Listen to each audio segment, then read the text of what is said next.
Go to school, get an education, find a good job, and try to move up in the company. This has been the path that many people follow while dreaming of one day having a financially free life.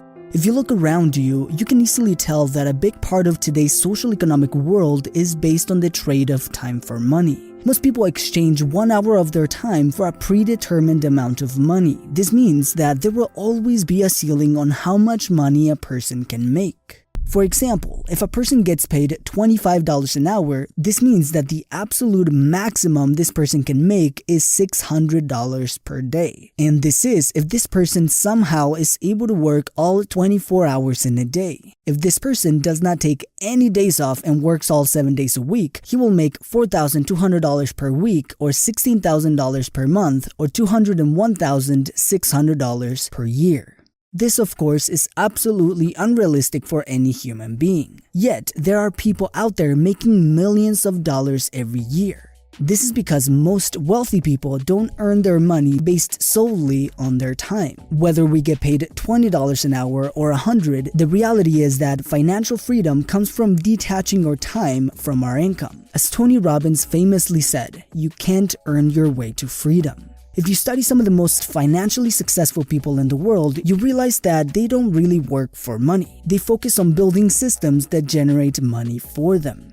Take a look at entrepreneur Grant Cardone. He began building massive levels of wealth when he took his sales training business and built an organization that would help him sell it. He turned his job of selling educational products into a system that would do that for him. This way, he didn't have to do it all himself. This allowed him to expand his earning potential while also giving him the freedom of time to explore other ways of creating wealth, which he then did. He took the money his business generated and began creating a second system of wealth. He took his earnings from his business and invested it in real estate. Now he has a business with hundreds of employees working to generate money and thousands of people paying rent every month to live in his buildings. As you can see, rich people don't focus on earning money. They focus on creating systems that will make money for them. Number 2. The different sources of income. Most of us were taught one way of making money, working at a job and earning it. But something that many people never get to learn is the different ways people in the world earn money. Most of us are familiar with earned income. This is the money we make by exchanging our time for money, whether it's from a job or freelancing. This is a great start for many people, but this isn't the only way of making money. When you create a product or resell a product for a higher price than you bought it, you begin earning profit income. In many cases, it can take less time to create a transaction than to earn money by working hourly. If you bought a pair of shoes for $60 and sold them for $120, you made $60 in a single transaction. For an average person, this could take up to 3 hours of work just to make the same amount of money. Of course, this requires the skill of selling. The better you become at selling, the easier and faster it becomes to create profit income. If selling is not your thing, many people make money with their investment income. This can come in different forms. For example, many people invest in the stock market or in real estate. This provides them with potential growth in their investments as stock prices rise or property values increase. This is what is called capital gains income. This is where an asset that appreciated in value is sold. The profits of the sale of an appreciated asset are considered capital gains. Now, these investments can also provide a different type of income. Investors can get what is called dividend income. This is when a company you hold shares in distributes part of their profits to their shareholders. So investors get a check typically every quarter for their earnings of the company. If you have property that people can live in, conduct business in, or even harvest in, this property can generate rental income if you rent it out. If you are in the artistic side of things, many people benefit of royalty income, typically from creative work or intellectual property, such as music, books, or patents. A great example of this is J.K. Rowling, which wrote the Harry Potter book series, which now provide her with royalties from the sale of her books, movies, Broadway shows, merchandise, and even a theme park. All because it's all based on her intellectual property. Number 3. Not all taxes are created equal. Have you ever noticed how some major corporations seem to have many tax incentives that normal people don't have? That is because they do. Tax incentives are put in place for businesses and individuals to do financial activities that benefit the country's economy. Not all taxes are created equal. There are 4 major categories on how people are taxed. We have earned income tax, we have self-employment tax, there is business and corporate tax, and there is investment taxes. Earned income tax and self-employment tax are some of the highest forms of tax. They can go up to 37% of federal taxes alone. Now, self-employed people have a little more flexibility since they are able to claim any expenses that are related to the business as a business expense, which can lower their taxable income, lowering their taxes. The biggest tax incentives happen for businesses, corporations, and investors. One of the main reasons why they are able to claim these tax incentives is because they do things that the government wants them to do, like provide jobs, create advances in energy, technology, or medicine, or invest money on projects that help the community, like providing affordable housing. Understanding not only how to make money but how to play the tax game right is an important part of finance that wealthy people always pay attention to. Of course, always make sure to check with a tax professional to navigate the complex world of taxes. Number 4. Debt can build you or destroy you. Many people don't realize that one of the biggest tools some of the richest people in the world use is debt.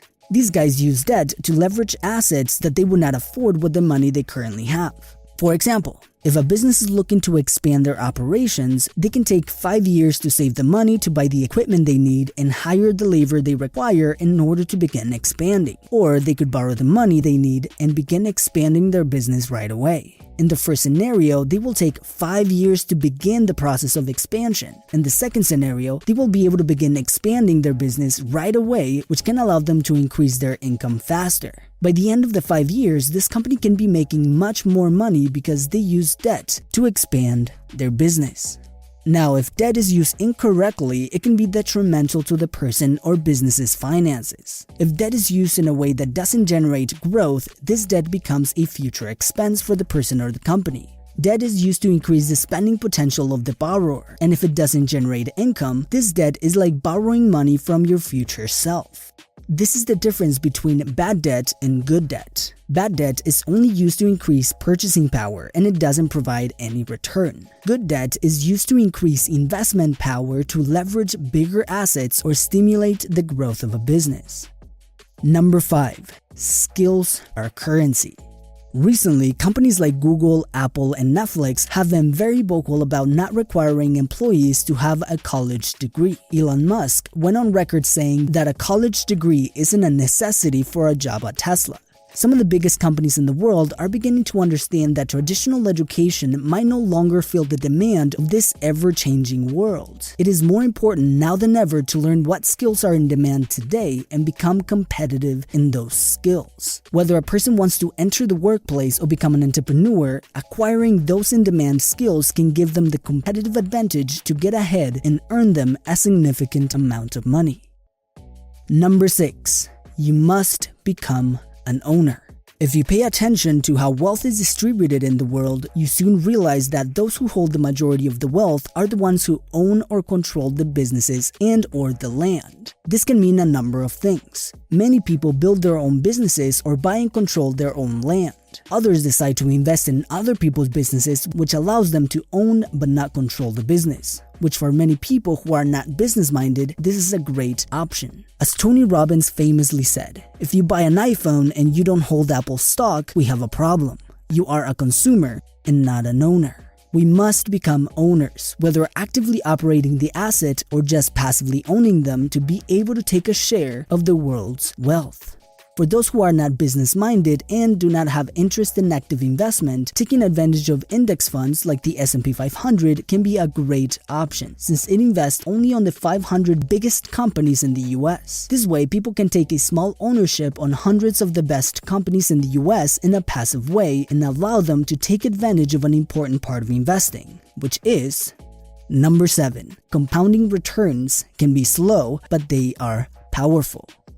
Many people find investing in the overall stock market to be unexciting, since it provides returns of 8 to 10% annually. A $10,000 investment in a year will yield an $800 to $1,000 return. But this $1,000 return reinvested back into the market will yield $1,100 the following year. If we reinvest the $1,100 back into the market, we will have $1,210 in return the next year. If we continue reinvesting the earnings back, our original investment will yield a $1,331 return, and if we continue doing this for the next 30 years, your initial $10,000 investment will be worth $174,494. This means that the annual return of your investment now yields $17,449 that year. If you continue doing this for 50 years, your investment fund will have $1,173,908, which will give you a return of $117,000 that